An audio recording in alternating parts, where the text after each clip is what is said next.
நம்மோடு கூட பரிசுத்த ஆவியானவர் இடைப்படுவாராக. வாசிப்போம். லூக்கா எழுதின சுவிசேஷம் 3ஆம் அதிகாரம். லூக்கா எழுதின சுவிசேஷம் 3ஆம் அதிகாரம் 9வது வசனத்தை வாசிக்க கேட்போம். இப்பொழுது கோடாரியானது மரங்களின் வேர் அருகே வைத்திருக்கிறது. ஆகையால் நல்ல கனி கொடாத மரமெல்லாம் வெட்டுண்டு அக்கினியிலே போடப்படும் என்றார். கண்களை மூடி ஜெபிப்போம். உயர வானத்திலும் தாழ பூமியிலும் நீர் ஒருவரே தேவனாகிய கர்த்தர். ஆண்டவரே, எளியவனை மறைத்து பரிசுத்த ஆவியானவரே உம்முடைய வார்த்தை கொண்டு நீர் பேசும். உம்முடைய சத்தமாய், உம்முடைய வசனமாய், உம்முடைய வார்த்தையாய், உம்முடைய ஆண்டவரே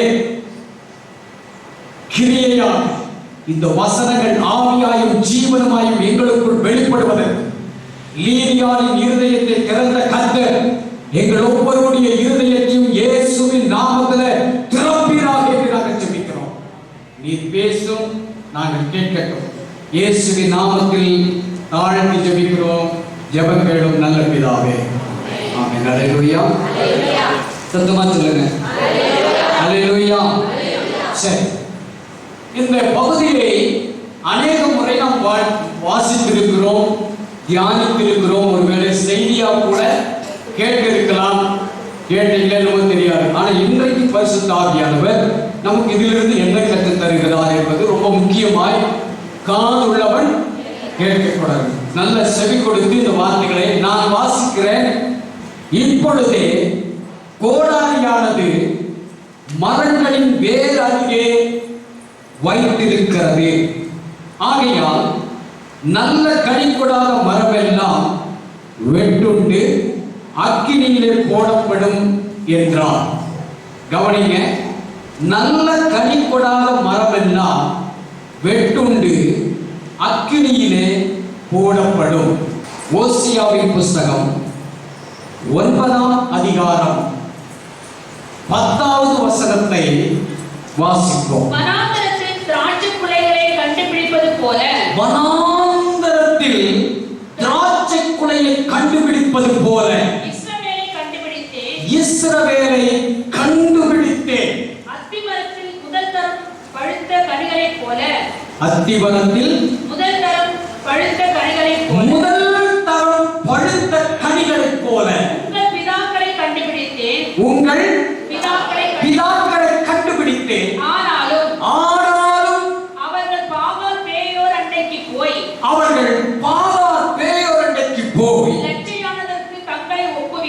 லட்சையானதற்கு தங்களை ஒப்புவித்து தாங்கள் நேசித்தவைகளைப் போல தாங்களும் அருவருப்புள்ளவர்களானார்கள். நல்ல கவனிங்க. கோடாரியானது வேர் அருகே வைக்கப்பட்டிருக்கிறது. நல்ல கவனிங்க. கோடாரி எங்க வச்சிருக்கிறான்? கோடாரியானது வேர் அருகே வைக்கப்பட்டிருக்கிறது. ஏன் அங்க கொண்டு போய் வச்சாரு?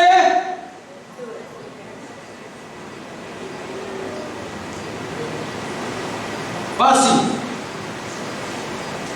லூக்கா எழுதின சுவிசேஷம் 13ஆம் அதிகாரம்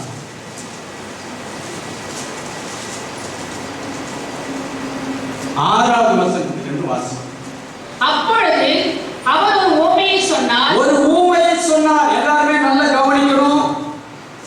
இன்றைக்கு பரிசுத்த ஆவியானவர் நமக்கு ஏதோ ஒன்றை கற்றுக் கொடுக்க போகிறார். ஒரு ஊமையை சொன்னார். ஒருவன் தன் திராட்சை தோட்டத்தில் ஒரு அத்தி மரத்தை நட்டியிருந்தான். அவன் வந்து அதிலே கனியை தேடின போது, அவன் வந்து நட்டி வைத்த அந்த எஜமான் கனியை தேடின போது ஒன்றும் காணவில்லை. வாசி. அப்பொழுது அவன் தோட்டக்காரனை நோக்கி இதோ 3 வருஷமாய் இந்த அத்திமரத்திலே கனியை தேடி இந்த வருகிறேன். அத்திமரத்திலே கனியை தேடி வருகிறேன். ஒன்றையும் காணவில்லை. ஒன்றையும் காணவில்லை. இதை வெட்டிப் போடு. இதை வெட்டிப் போடு. வெட்டிப் போடு. இது நிலத்தையும் ஏன் கெடுக்கிறது என்றான். நல்லா கவனி. நல்லா கவனி. ஒரு தோட்டக்காரன் திராட்சை தோட்டத்திற்கு நடுவிலே ஒரு அத்தி மரத்தை என்ன செய்தானா? நட்டி வைத்தான். அது பலன் தரக்கூடிய காலம் வந்தபோது போய் அந்த அத்தி மரத்திலே கனிகளை தேடினான். ஒன்றும் அகப்படவில்லை, ஒன்றும் கிடைக்கவில்லை. நல்ல கவனிங்க. ஒரு வருஷம் இல்ல, 2 வருஷம் இல்ல, 3 வருடமாக. முதல் வருஷம் வந்து பார்த்தாரு கனியில, சரி ஏதோ இன்னும் 4ஆவது போல் இருக்கு. 2வது வருஷம் வந்து பார்த்தாரு அப்பவும் கனி இல்லை. ஆனா கனி தரக்கூடிய பருவம், கனி தரக்கூடிய அனுபவம், கனி தரக்கூடிய மரம், கனி தரக்கூடிய தருணம், ஆனால் அங்கே ஒன்றும் இல்லை. 3வது வருஷமும் வந்து பார்க்கிறார், அப்பொழுதும் அங்கே கனி இல்லை. நல்லா கவனிங்க. திராட்சை தோட்டமாகிய சபையிலே அத்திமரமாய் கர்த்தர் என்னையும் உங்களையும் என்ன செஞ்சிருக்கிறார்? நாட்டி வைத்திருக்கிறார். ஒவ்வொரு வாரமும் கனி இருக்குமா? ஒவ்வொரு வருஷம் அல்ல, ஒவ்வொரு வாரமும் நமக்குள்ள ஏதாவது கனிகள் இருக்கிறதா என்று அவர் வந்து என்ன செய்கிறார்? தேடி பார்க்கிறார். போன வருஷமும் தேடி பார்த்தார், அதுக்கு முந்தின வருஷமும் தேடி பார்த்தார், அதுக்கு முந்தின வருஷமும் தேடி பார்த்தார். நீ ரட்சிக்கப்பட்ட நாளிலும் உன்னிடத்தில் கனிகளை தேடி பார்க்கிறார். என் தேவனுக்கு உபயோகப்படுகிற கனி உன்னிடத்தில் உண்டா என்று வந்து கனி தரக்கூடிய உன்னையும் என்னையும் வந்து அவர் தேடி பார்க்கிறார். இந்த வருடமும் இந்த 3வது மாதத்தின் 8ஆம் நாளிலும் கர்த்தர் கனியை தேடி இந்த திருச்சபையாகிய உன்னிடத்தில் அவர் வந்திருக்கிறார். அதற்கு அவன் அப்பொழுது அவன் தோட்டக்காரனை நோக்கி, இதோ 3 வருஷமாய் இந்த அத்திமரத்தை 3 வருஷமாய் இந்த அத்திமரம், எந்த அத்திமரம்? இந்த திராட்சை தோட்டமாகிய திருச்சபையிலே கர்த்தர் நம்மை என்ன செஞ்சிருக்கிறார்? நட்டி வைத்திருக்கிறார். இதற்கு வாரம் வாரம் என்ன போட்டிருக்கிறாரு? தண்ணி எடுத்திருக்கிறாரா? உரம் போட்டிருக்கிறார், தண்ணி ஊற்றி இருக்கிறார், நல்ல சோறு போட்டிருக்கிறார், நல்ல வசனத்தை கொடுத்திருக்கிறார், வாக்குத்தத்தத்தை கொடுத்திருக்கிறார், நல்ல பிரசங்கத்தை கேட்டு தூங்கி தூங்கி விழுந்திருக்கிறார்கள். இந்த காதலை கேட்டு அந்த காதலை விட்டுட்டு போனவர்கள் எல்லாம் இருக்கிறார்கள். ஆனா ஆண்டவர் இன்னைக்கு தேடி வந்திருக்கிறார், இந்த சபையை தேடி வந்திருக்கிறார். கனி ஏதாகிலும் இருக்குமோ?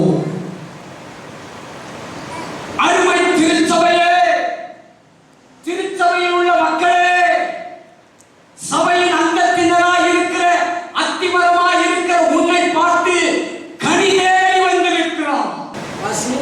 இதோ இதோ 3 வருஷமாய் 3 வருஷமாய், எல்லாரும் நல்ல கவனமா கேளுங்க. 3 வருஷமா இந்த அத்திமரத்திலே கனியை தேடி வருகிறேன். கனியை தேடி வருகிறேன். ஒன்றையும் காணவில்லை. உண்மை இல்லைங்கிறது நமக்கு தெரியும். ஆனா கர்த்தர் ஒவ்வொரு வாரமும் ஒவ்வொரு மாசமும் வாக்குத்தத்தத்தையும் வார்த்தையும் செய்தியும் நமக்கு தந்து இத்தனை செய்தியை கேட்டு ரட்சிக்கப்பட்டு அபிஷேகம் பெற்று ஞானஸ்நானம் பெற்று இன்னும் நொல்லு பண்றது அடங்கவே இல்லை. ஆண்டவர் ஒவ்வொரு வருடமும் கனி தேடும்படி உன்னிடத்தில் வருகிறார், கனி தேடி வருகிறார். ஏன்னா நான் நட்ட மரம்,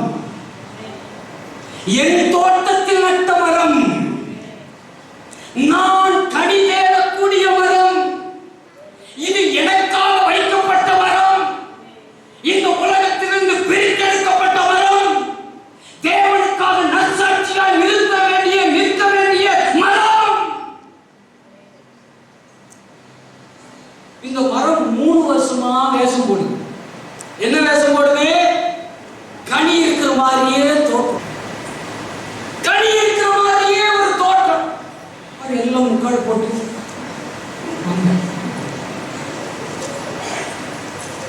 இங்க தலையாட்கள் பார்த்தா இந்த சபையில் இருக்கிறவங்க மாதிரி எந்த சபையிலுமே அப்படி ஒரு லட்ச அடக்கம் ஒதுக்கும். அந்த அம்மா பிரசவம் பண்ணாலும் தண்ணி குடிச்சுட்டே இருக்கிறாங்க. குடிமா நல்லா குடி.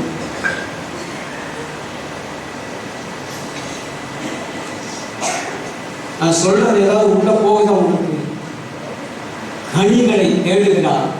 நான் கேட்கிறேன், நீ ரட்சிக்கப்படுறதுக்கு முன்னாடி இருந்த சுபாவம் ஏதாவது மாறி இருக்கா?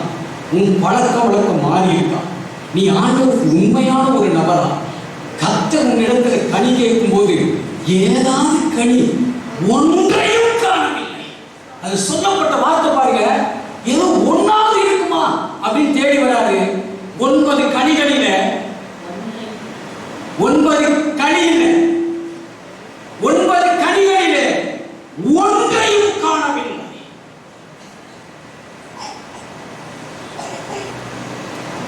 நாங்கள் ரொம்ப துக்கம். 3 வருஷமா வந்து பார்த்தோம். அதுக்கு ஒரு தோட்டக்காரன் போட்டிருக்கிறேன். அவன் என்ன செய்யறான்? கொத்தனா, ஏறு போடுறான், தண்ணி பாய்ச்சுறான், அதை பராமரிக்கிறான், அதை கவனிக்கிறான். எஜமான் வரும்போது எப்படி ஆகணும், இது கனி கொடுக்க வைக்கணும்னு சொல்லி பிரயாசப்படுகிறான். ஆண்டவராகிய எஜமான் சீக்கிரமாய் வரப்போகிறார். அவர் வரும்போது நீ கனி கொடுக்காமல் இருந்தால் அவருடைய நிலையை குறித்து பின்னாடி சொல்லுகிறார். நல்ல கவனிங்க. எங்களை எல்லாம் தோட்டக்காரனாக தான் கற்று வைத்திருக்கிறார். எஜமானுடைய தோட்டத்தில் வேலை செய்கிற வேலையாட்களாய் கூலியாட்களாய் கற்று வைத்திருக்கிறார். எதற்கு? நாட்டப்பட்ட அத்திமரம் தேவன் வரும்போது கனி கொடுக்கும்படியாக, அந்த கனி அடியில் இணைத்திருக்கும்படியாக ஆண்டவர் நம்மை ஏற்படுத்தி வைத்திருக்கிறார். ஒரு நாள் வரப்போகிறார். எப்பொழுது தெரியாது, எந்த வேலையும் தெரியாது, எந்த நிமிஷமும் தெரியாது. ஆனால் வரும்போது நம்மிடத்தில் கனி இல்லை என்று சொன்னார். கோடாரியானது வேர் அருகே வைக்கப்பட்டிருக்கிறது. 3ஆம் அதிகாரம் 9வது வசனம் வாசி. 3:9. இப்பொழுதே கோடாரியானது மரங்களின் வேர் அருகே வைத்திருக்கிறது. மரங்களின் வேர் அருகே. எங்க வேருக்கு பக்கத்தால என்ன இருக்குது? சொல்லுங்க வாயத்தை. ஏன் அங்க கொண்டு வச்சிருக்கிறாரு? வேறே நீ வெட்டுப்பட்டு போயிடக்கூடாது. வேறே ஆகையால் நல்ல கனி கொடாத மரமெல்லாம் வெட்டுண்டு அக்கினியிலே போடப்படும். எதுக்கு வேறே வச்சிருக்கிறாரு? எதுக்கு உன்னை திராட்சைத்தல தோட்டத்திலே நடுவில் உன்னை கொண்டு போய் வைக்க, நடுவில் கொண்டு போய் வச்சிருக்கிறார். நம்மளை எல்லாம் நடுவில் வைக்க முடியுமா? சொல்லுங்க. நம்மள ஒரு ஓரத்தில் கூட வைக்க முடியாது. ஆனா கொண்டு போய் எங்க வச்சிருக்கிறாரா? திராட்சை தோட்டத்தின் நடுவிலே வைத்து கனி கொடுக்குமா என்று ஒவ்வொரு வருஷமும் வந்து எதிர்பார்க்கிறார். ஒன்றையும் காணவில்லை. அதனால ஆண்டவருக்கு இங்கே கோபம் வருகிறது. அந்த திராட்சை தோட்டக்காரருக்கு கோபம் வருகிறது. என்ன சொல்றாரு? இதை வெட்டி போடு. இதை எல்லாரும் சொல்லுங்க. இதை என்ன பார்த்து சொல்றீங்க? இதை வெட்டி போடு. தொந்தரவே நம்ம இருக்கும். சொல்றேன், கனி இருக்கான்னு தேடி வரும்போது சோ பண்ண. நீ இப்படி சோ பண்ணிட்டே இருக்கும்போது தேடி வரும்போது கர்த்தர் சொல்வார், இது நிலத்தை கெடுக்குது, இது சபையை கெடுக்குது, இது தோட்டத்தை கெடுக்குது, இது எல்லாத்தையும் குடும்பத்தை கெடுக்குது. இது முதல்ல என்ன செஞ்சு வெட்டி போடு. இதை அழிச்சிரு. இவன் சோ பண்றான், இவன் ஏமாத்துறான். நான் இவனுக்காக ரத்தம் சிந்தினேன், இவனுக்காக ஜீவனை கொடுத்தேன், இவனுக்காக அடிகளை வாங்கினேன், இவனுக்காக சகலத்தையும் நான் பரலோகத்தின் மகிமை விட்டு பூலோகத்துக்கு இறங்கி வந்தேன். எல்லாம் வாங்கிட்டு இப்ப எனக்கே டாட்டா கட்ட. ஆண்டவர் எடுத்த அத்தனை கிருபைகளின் நன்மைகளையும் ரட்சிப்பையும் எல்லாவற்றையும் பெற்றுக்கொண்ட நாம் கனி கொடுக்க வேண்டிய நானும் நீங்களும் தேவனுடைய பார்வையில கோடா கோடாரியானது வேறருகே வைக்கப்பட்டிருக்கிறது. பக்கத்தில் கை பிடிச்சு ஏமாத்தா.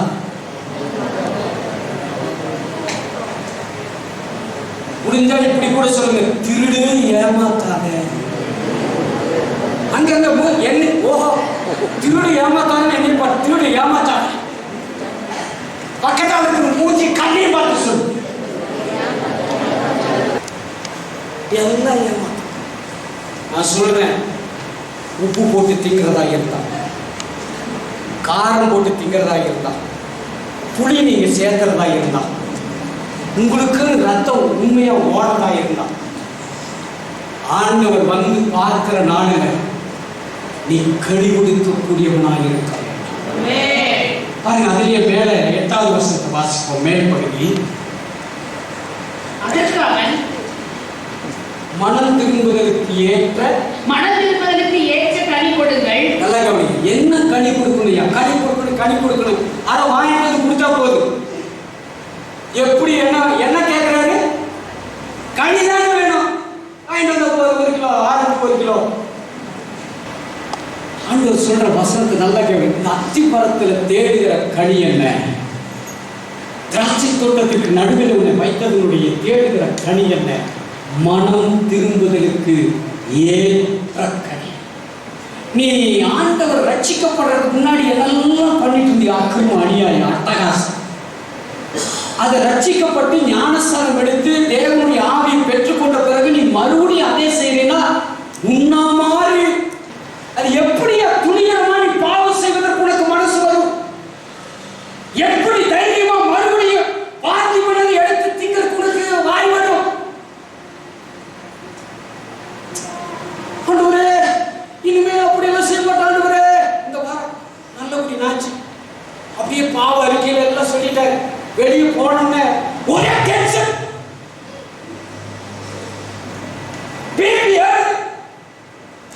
இது அடக்கணும்னா வேற ஒண்ணு உள்ள போடுது. போட்டுட்டா என்ன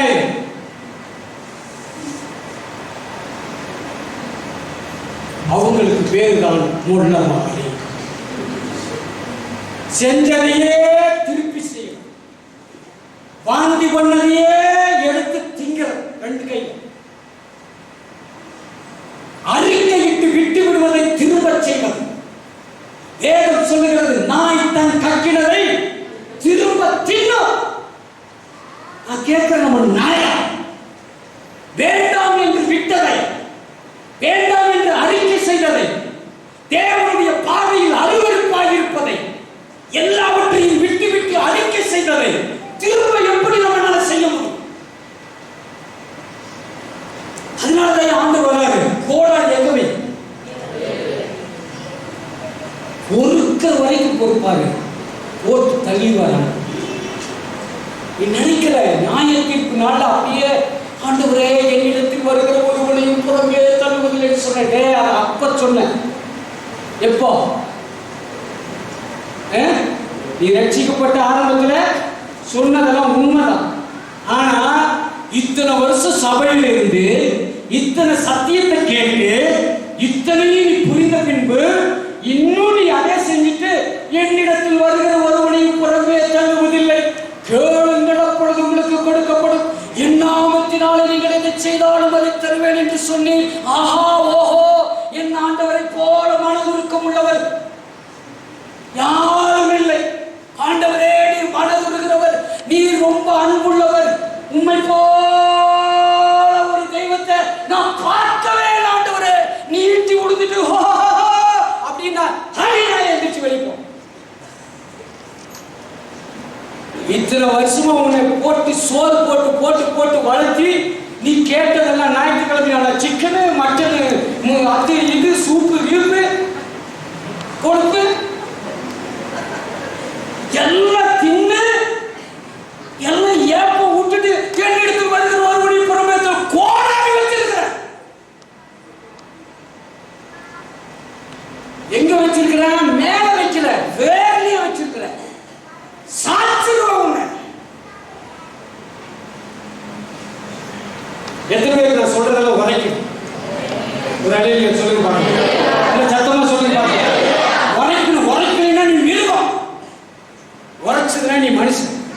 மனுஷனா இருக்கிறவர்கள் எல்லாம் ஒரு அழகிய சத்தமா கையை உயர்த்தி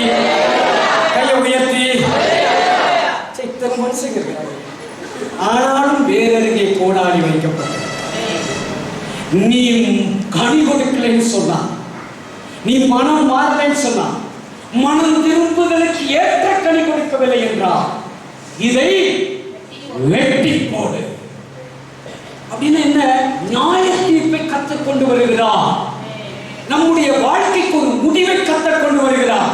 நீ என்ன சொன்னாலும் அசர மாட்ட, நீ என்ன சொன்னாலும் கேட்க மாட்டேன்னா வெட்டி போடு. இது குடும்பத்தை கெடுக்குது, சபையை கெடுக்குது. சபையை சொல்றதுக்கு ஒண்ணு அடங்க மாட்டேங்குது. எத்தனையோ செய்தி கேட்டு மனம் திரும்பல, மனம் திரும்புதலுக்கு ஏற்ற கனி இல்ல. வேதத்தை வாசிக்குது, ஜெபம் பண்ணுவது, ஓடுவது, ஐயோ ஆசீர்வாதம் கேட்கல, உனக்கு தெரியல. மனம் திரும்புதலுக்கு ஏற்ற கனி கொடுக்க உனக்கு தெரியலையா? மனம் திரும்புதலுக்கு ஏற்ற கனி கொடுக்க உனக்கு தெரியவில்லையா? கோடாலியானது வேறருகே வைக்கப்பட்டிருக்கிறது. கனி கொடாத மரமெல்லாம் வேட்டுண்டு அக்கினி தான் நியாய தீர்ப்பு.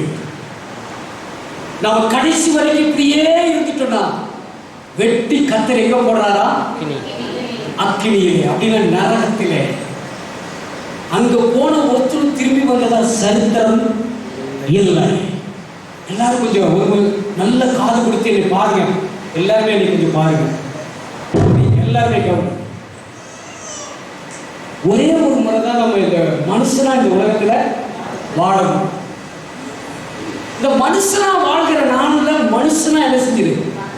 பக்கத்துல கை கொடுத்து சொல்லு, மனுஷனா வாழக்கூடிய நாள்ல மனுஷனா வாழ்ந்து. நான் பெரிய ஆளா, பெரிய பிரஸ்டீஜ் காமிக்க, பெரிய நான் தான் அப்படியே நேத்தா அங்கிருந்து இறங்கி டமான்னு கீழே குச்சி வந்தேங்கிற மாதிரி இல்லை. நான் நல்லா சொல்றது நல்லா கவனிச்சுக்க, எல்லாரும் கவனிச்சு. ஒரே ஒரு விஷயம், இதுல 2 காரியங்கள் உண்டு. ஒன்று நம்முடைய மரணம், 2வது தேவனுடைய வருகையில எடுத்துக்கொள்ளப்படுகிறது. எல்லாரும் சொல்லுங்க, ஒன்று மரணம், 2வது எது முந்தி வரும்னு நமக்கு தெரியாது. எது நமக்கு முந்தி வரும் தெரியாது. ஒருவேளை மரணம் வரும் என்றால் நாம் பரலோகத்துக்குள்ள போறதுக்கு நான் தகுதியா? கொஞ்சம் உட்காந்து யோசிங்க. நாளைக்கு யோசிக்கல அப்படின்னா இன்னைக்கு வந்துருச்சுன்னா நீ என்ன பண்ண? ஆண்டோடைய வருகை இன்றைக்கு வந்து விட்டால் நீ என்ன செய்வார்? நல்லா கவனிங்க. விளையாட்டு இல்லைங்க, நமக்கு சத்தியத்தை சொல்லி, சத்தியம் தெரியாத எத்தனையோ பேர் இருக்கிறான். ஆனால் சத்தியத்தை நமக்கு சொல்லிக் கொடுத்தோம். இந்த வாக்கியத்தை நம்ம என்ன செஞ்சிடக்கூடாது? இழந்து விடக்கூடாது. கை நல்லா பிடிக்கி பத்திரமா சொல்லுங்க பார்க்கலாம். சத்தியத்தை சொல்லிக் கொடுத்தோம், இந்த வாக்கியத்தை இழந்து விடக்கூடாது. ஆமென். புரியுதா? அப்படின்னா என்ன அர்த்தம்? அட ஒரு குண்டூசி கூட நீ எடுத்து போக முடியாது. நீ பெரிய கோடி சொன்னவே இருந்துக்கோ, ஒன்று எடுத்து போக முடியாது. ஆனால் நீ பரலோகம் போய்தான். அப்படி இல்லைன்னா நரக ஆக்கினை நமக்கு வாயை பொழந்துட்டு நிற்குது. அதிலிருந்து நம்ம என்ன செய்ய முடியாது? தப்பிக்கவே முடியாது. ஆனால் நீ பரலோக ராஜ்யத்துக்கு போகணும்னு சொன்னா மனம் திரும்புவதற்கு ஏற்ற கனிகளை நீ இந்த உலகத்தில் கொடுத்தே ஆக வேண்டும். மாத்திரமல்ல, அவர் வந்து கனிகளை தேடும் போது அதில் என்ன இருக்கணும்? கனி இருக்க வேண்டும். மனம் திரும்புவதற்கு ஏற்ற கனி அங்கே இருக்க வேண்டும்.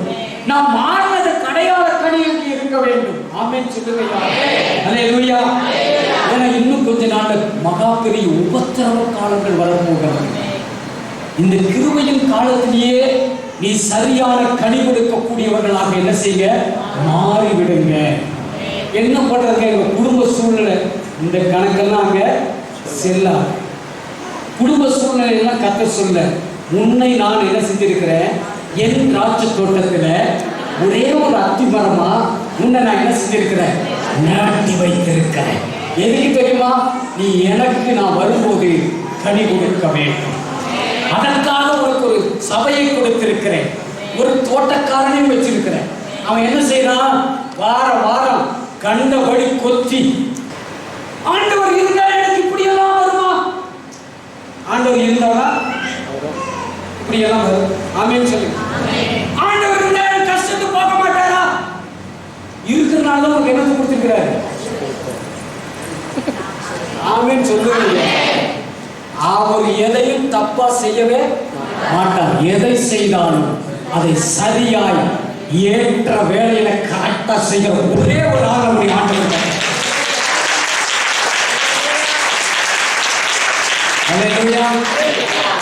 உங்களுக்கு பசிக்கும் போது சோறே கொடுக்காம இருக்கவும் தெரியும். பசியே இல்லாத போது பிரியாணியா கொண்டு வைக்கவும் தெரியும். ஆனா பசிக்கும் போது நல்ல ஆகாரத்தையும் கொடுக்க தெரியும். முன்ன புடமிட்டு தான் கர்த்தர் வழி நடத்தி கொண்டிருக்கிறார். ஆமென். பசியில தாங்குறானா? பசியில தாங்குறானா? விட்டு பாப்பா. அதையும் ஏன் ஆண்டவரே இங்க கொலை என்ன கரைஞ்சு போக நீ உண்மையான இயேசுநாதராக இருந்தான். இப்போ இந்த நேரத்தில் எனக்கு 2 பிரியாணியும் 4 முட்டையும் இந்த இடத்துல வந்தாலும் ஆண்டவரே கேளுங்கள் அப்பொழுது கொடுக்கப்படும் என்று சொல்லி இருக்கிறீரே. நீ உண்மையாக இருக்கிறீரா இல்லையாது இன்றைக்கு நான் பார்த்தே ஆகும். நீ பார்க்கவே முடியாது. பிரியாணியும் வராது, முட்டையும் வராது. இன்றைக்கு உன்ற தலையில் என்ன எடுத்துக்கினா நீ பசியில புழு மாறி நீ கண்ணாடி பார்க்கும் போதுல உன்ற அழகு பார்க்க. நீ கண்ணாடி பார்க்கும் போதுல நீ பெரிய உன்னையே சொல்லு. நீங்க எப்படி சொல்வீங்க? நாங்க சொல்ற நீ பெரிய ஆளா, நீங்க எப்படி சொல்வீங்க?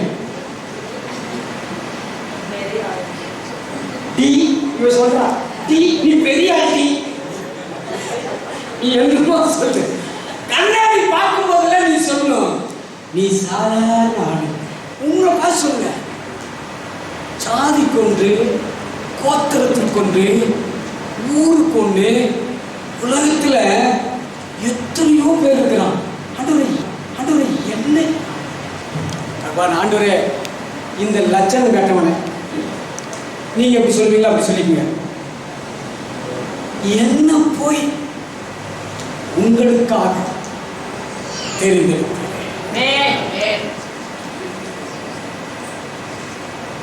ஆண்டவர் சமூகத்தில் சொல்லுங்க.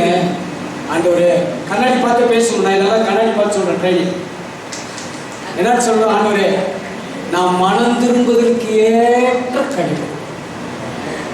கண்ணாடி பார்த்து உன்னை பார்த்து உள்ள இருக்கிற மனுஷனை பார்த்து நீ சொல்ல வேண்டிய விஷயம் என்ன? ஆண்டவரே நான் உங்களை துக்கப்படுத்தி விடக்கூடாது, நான் வேதனைப்படுத்தி விடக்கூடாது. மனம் திரும்புவதற்கு ஏற்ற கனி நான் கொடுக்கணும்.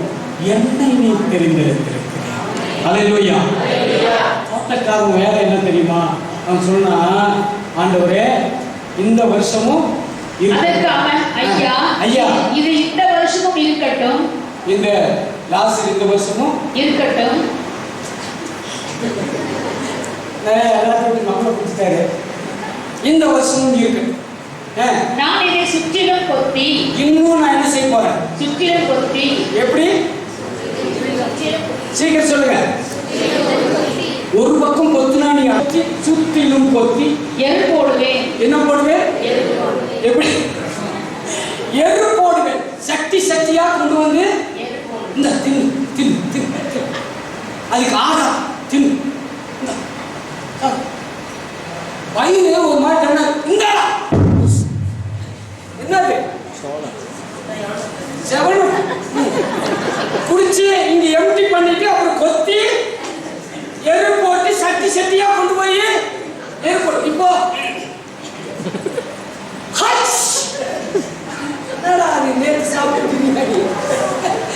இங்க வருது மூக்குல வர்ற அளவுக்கு கொத்தி எரு போட்டு எரு போடுவேன். கனி கொடுத்தால் சரி.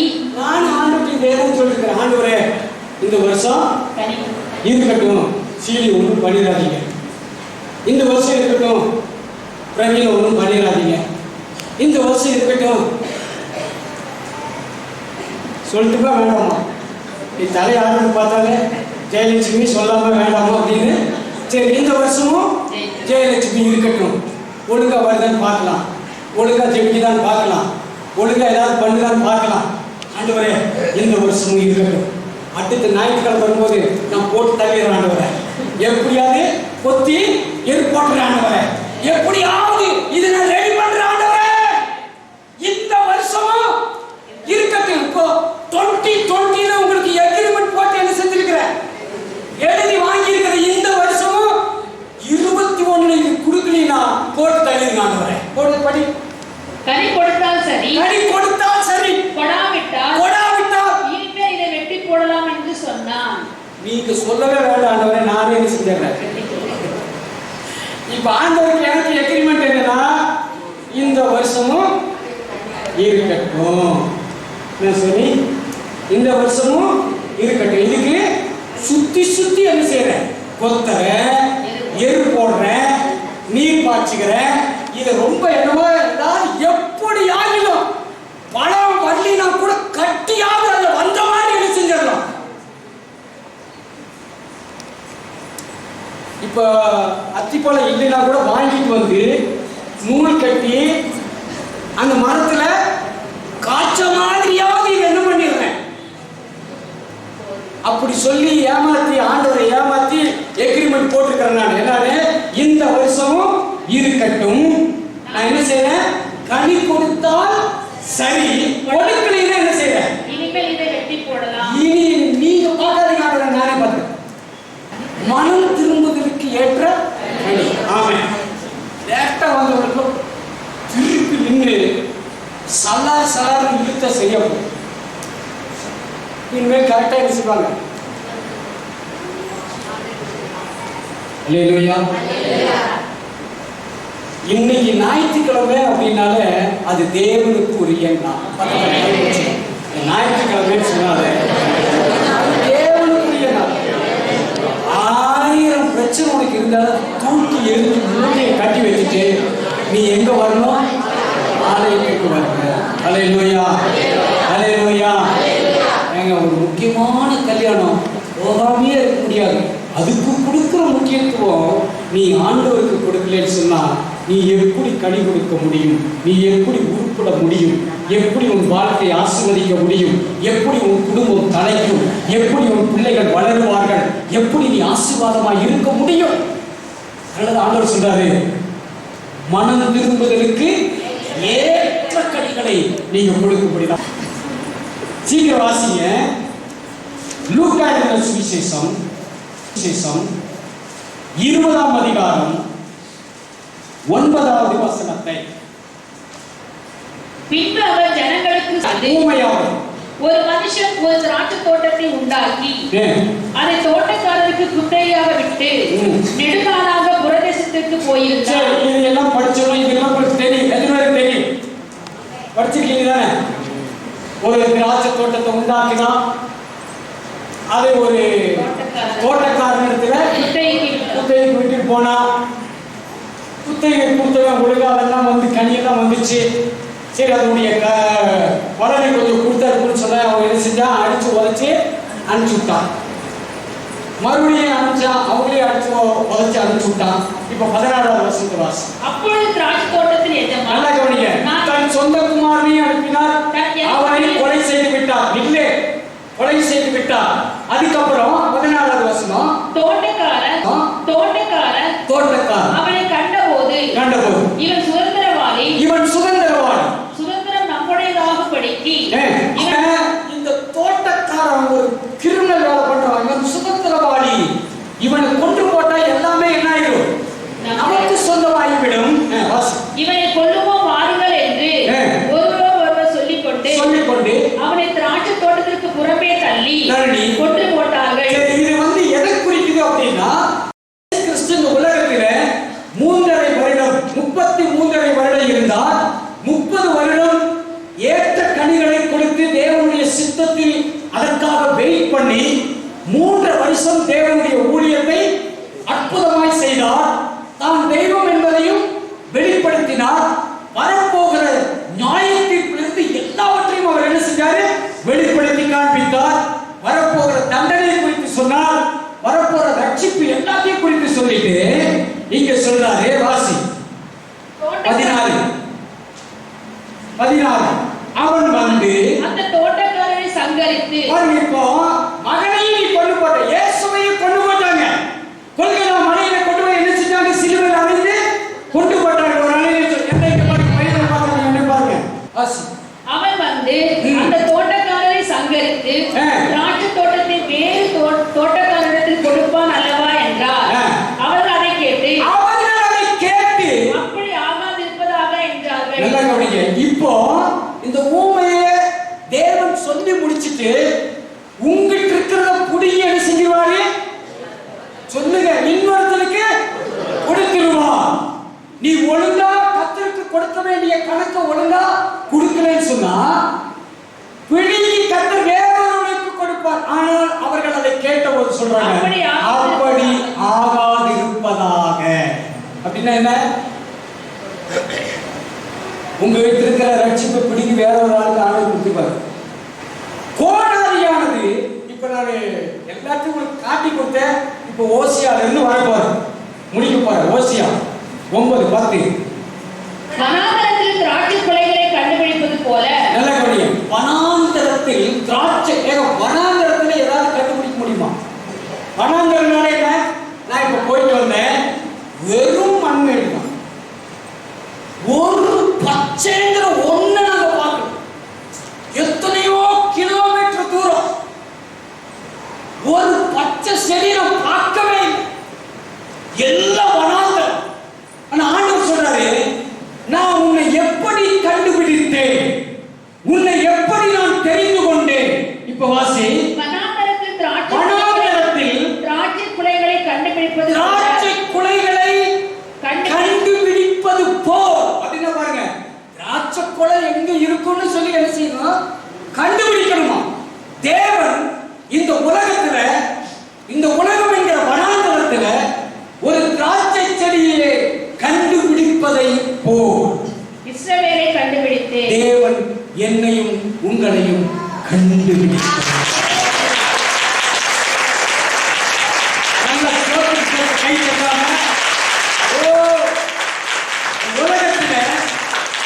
உலகத்துல வனாந்தரமான இந்த உலகத்துல, அழிஞ்சு போன இந்த உலகத்துல தேவன் உன்னை கண்டுபிடித்தார். எப்படி? திராட்சை குலைகளை கண்டுபிடிப்பதை போல இஸ்ரவேல் ஜனமாகிய உங்களை, என்னையும் உங்களையும் தேவன் என்ன செய்தாரா? கண்டுபிடித்தார். நீ எங்கேயோ காணாம போனாலும் தெரியுமா? இந்த உலகத்துக்குள்ள நீ வீணா போய் காணாம போன உன்னை தேவாதி தேவன் என்ன செஞ்சாரா? திராட்சை குலையை போல கண்டுபிடித்தார். அதனாலதான் சொன்ன, கண்ணாடி பார்த்து பேசும்போது, நீ சாதாரண ஆள் இல்ல, நீ வனாந்தரத்துல திராட்சை குலை போல கண்டுபிடிக்கப்பட்ட ஆள். உன் சமாச்சாரம் உனக்கு தெரியும். சீனி, நீ சாதாரண ஆள். ஜெயலட்சுமி, நீ சாதாரண ஆள். நீ தேவிகம்மா, நீ சாதாரண ஆள் இல்லை. இந்த உலகம் என்கிற வனாந்தரத்துல நீ எங்கேயோ ஒரு சாதாரண ஆளா தெரிஞ்சிருக்கலாம். ஆனால் தேவன் திராட்சை குலையை கண்டுபிடித்தது போல உன்னையும் என்னையும் தேடி வந்தவன் கண்டுபிடித்திருக்கிறார். அந்த தேடி வந்து கண்டுபிடித்த ஆண்டவருக்கு நீ துரோகம் பண்ணலாம். அந்த தேடி கண்டுபிடித்து உன்னை சேர்த்துக் கொண்ட ஆண்டவருக்கு நீ கனி கொடுக்காமல் இருக்கலாம். வாசி. வனாந்தரத்தில் திராட்சை குலைகளை கண்டுபிடிப்பது போல இஸ்ரவேலை கண்டுபிடித்து அத்தி மரத்தில் முதல் தரம் பழுத்த கனிகளை போல, அத்தி மரத்தில் முதல் தரம் பழுத்த கனிகளை போல என்ன ஒரு டேஸ்ட் கொடுக்கிறாரு பாருங்க, என்ன ஒரு அளவு கொடுக்கிறாரு. டேய், நீ யார் தெரியுமா? அத்தி மரத்துல முதல் தரமாய் பழுத்த கனிகளை போல உங்கள் பிதாக்களை கண்டுபிடித்தேன். அல்லேலூயா, அல்லேலூயா. பிதாக்கள்னா யாரு?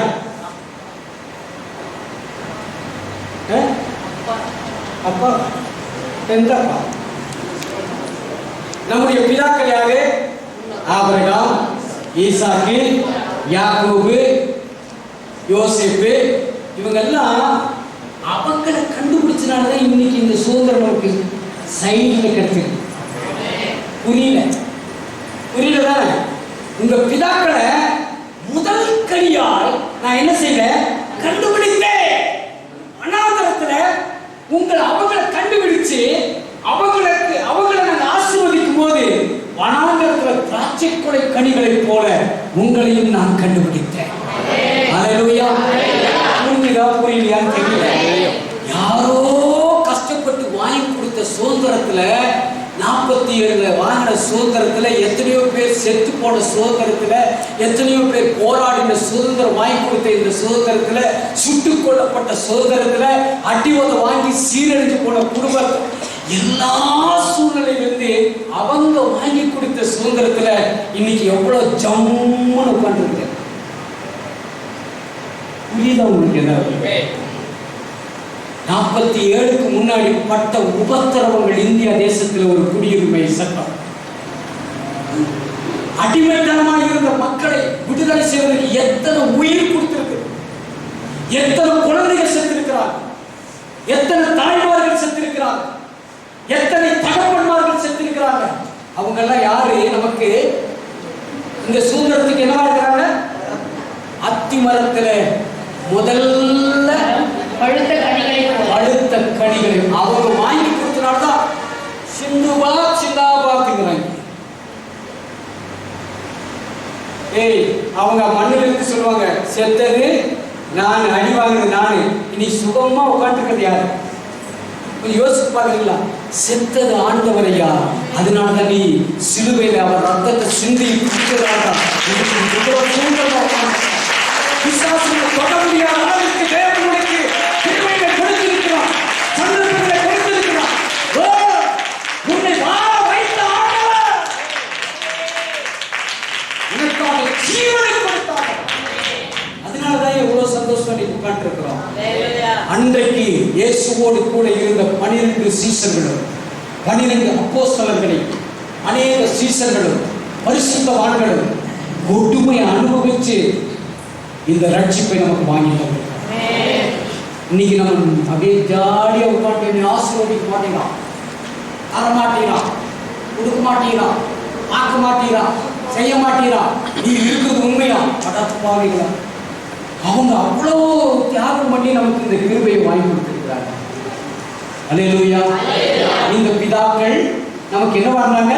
முதற்கடிகளாக இருந்தார். ஆமென். சாத்ராக், மேஷாக், ஆபேத்நேகோ நமக்கு முதற்கனிகளாக இருந்தார். ஆமென். படி வசந்தபடி.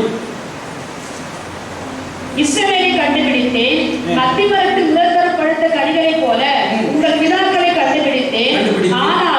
ஆனாலும் நல்ல கொடி. அந்த ஆனாலுங்கிற இடத்துல தான் நமக்கு பிரச்சனையே வருது. ஆனாலும் அவர்கள் பாகால் மேயோர் அன்னைக்கு போய் அவங்க என்ன பண்ணாங்க? அப்படின்னா என்ன? நாங்க அங்கிருந்த வந்தோம், ஆதி இதுக்கே நாங்க என்ன செய்யறோம்? திரும்பி போறோம். பாகால் கிரியைகளுக்கு பாகால் மேயோர் அன்னைக்கு போய் லட்சியானதற்கு தங்களை ஒப்புவித்து அவலட்சணமாக தங்களை என்ன செஞ்சாங்களா? ஒப்புவித்து. அதுதான் நாய் தன் கக்கினதை திரும்ப, அதாவது விட்டு வந்துட்டோம். இதெல்லாம் இல்லை. இயேசு தான் உண்மையான தெய்வம், அவர் தான் நம்மை வாழ வைத்தார், அவர் தான் சிலுவையில் ரத்தம் சிந்தினார் எல்லாம் சொல்லி ஏற்றுக்கொண்ட பிறகும் நம்ம செய்யற காரியங்கள் எப்படி இருக்கு? லட்சியானதற்கு தங்களை எப்படி இருக்கு? முன்னாடி செஞ்சதையே திருப்பி செஞ்ச. அதனால தான் சொன்னார், கோடாரியானது வேர் அருகே வைக்கப்பட்டிருக்கிறது. இப்ப படி அந்த வசனம். கோடாரியானது 3. இப்பொழுது கோடாரியானது மரங்களை வேர் அருகே வைத்திருக்கிறது. ஆகையால் நல்ல கனி கொடாத மரம் எல்லாம் வெட்டுண்டு அக்கினியிலே போடப்படும். அதனால இன்றைக்கு ஆண்டவர் நம்மை எச்சரித்து சொல்லுகிற வார்த்தை, மனம் திரும்புவதற்கு ஏற்ற கனிகளை நாம் கொடுக்க வேண்டும். இல்லாவிட்டால் வெட்டுண்டு, அவ்வளவுதான், விஷயமே அவ்வளவுதான். நீ மனம் திரும்புவதற்கு ஏற்ற கனி கொடுக்கலன்னு சொன்னா வெட்டுண்டு அக்கினி போடப்படும். உன்னை இஸ்ரவேல் ஜனமாக்கிய உன்னை அனாந்தரத்துல திராட்சை குலையை கண்டுபிடிப்பது போல உன்னை கண்டுபிடித்தேன். உன் பிதாக்கள் அத்திமரத்தின் முதற் கனியை போல, பழுத்த கனியை போல நான் கண்டுபிடித்தேன். எதுக்கு தெரியுமா? அவர் வந்து தேடும்போது நாம் என்னவா இருக்கணும்? கனி கொடுக்கக்கூடியவர்களாக இருக்க வேண்டும். எப்படி கனி கொடுக்கக்கூடியவர்களாக இருக்க வேண்டும்? மனம் திரும்புவதற்கு ஏற்ற கனி கொடுக்கக்கூடியவர்களாக இருக்க வேண்டும். அப்படி கனி கொடுக்கிறவர்களாக இருக்கும் போதுதான் தேவன் நம்முடைய வாழ்க்கையில எல்லாவித ஆசீர்வாதத்தையும், நன்மையும், கிருபையும், ஐஸ்வர்யத்தையும், சம்பத்தையும் தேவன் நமக்கு தர வல்லவராய். அல்லேலூயா, அல்லேலூயா. கோடாரியானது வேறருகே வைக்கப்பட்டிருக்கிறது. இப்போ நமக்கு எல்லாருக்கும் என்ன வச்சிருக்கிறாரு? எங்க இருக்குன்னு பாருங்க. ஆமா, வேறருகே வைக்கப்பட்டிருக்கிறது. நல்ல கனி கூடாத மரம் எல்லாம் வெட்டுண்டு அக்கினி. இப்ப தேவன் நமக்கு காண்பித்திருக்கிற ஒரே ஒரு கிருபை என்னன்னா, இந்த வருஷமும் இருக்க இதை நல்ல கொத்தி ஏறு போட்டு நீர் பாய்ச்சி கனி கொடுத்தா சரி, கொடுக்கலைன்னா இதை வெட்டி போடலாம். ஆனா தீர்ப்பு என்ன வந்துருச்சு? இது நிலத்தையும் கெடுக்குது, கனியும் கொடுக்கல, இது வெட்டி போடு. இயேசு இன்றைக்கும் நமக்காக பிதாவின் இடத்தில் என்ன செய்யறாரா? பரிந்து பேசிக் கொண்டிருக்கிறார். யாரு? அவர்தான் சொன்னார், இந்த வருஷமும் இருக்கட்டும். நான் எப்படியாவது கொத்தி எரு போட்டு இந்த சபையில விட்டு பேசி கீசி அவனுக்கு ரெடி பண்ணி கனி கொடுக்கிற மாதிரி ஏற்பாடு பண்ணிடுற ஆண்டவரே, இந்த வருஷமும் இருக்கட்டும் சொன்னது அவரு. கொத்தி எரு போட வேண்டியது எங்க வேலை, கனி கொடுக்க வேண்டியது உங்க வேலை. எத்தனை பேர் கனி கொடுக்க ஆயத்தமா இருக்கிறது? மனம் திரும்புவதற்கு ஏற்ற கனிகளை நீங்கள் கொடுக்க வேண்டும். ஆமென், ஆமென். மனம் திரும்புவதற்கு ஏற்ற கனி கொடுங்க.